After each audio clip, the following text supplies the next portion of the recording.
Bugünkü gündə məhsul satışı üçün sənə takipçi lazım deyil. Yəni. Hamı takipçi yığır ki, bu takipçi yığın başlayacaq bunlara məhsul satmağa.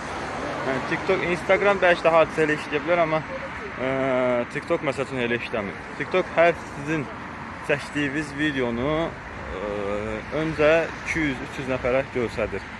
Yəni, sizin takipçiyə dəxlisi yoxdur, adi başqa adamlara göstərir.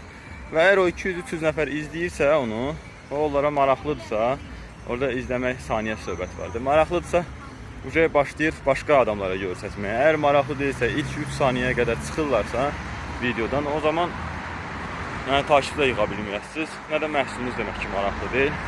Belə, yəni əgər bir məhsulunuz varsa, ya ustasızsa, ya hansısa işdə yaxşısızsa, TikTok'u açdınız, belə deyim, takipçi yığmaya ehtiyac yoxdur. Məhsulunuz haqqında danışın. Sadəcə orada məhsulunuz haqqında necə danışacağınız maraqlıdır. Vəssalam. İndi bəzi səhvlərdə danışacağım. Necə ustalar nə səhvləri buraxır öz məhsulunu çəkdikdə. O da növbəti videoda.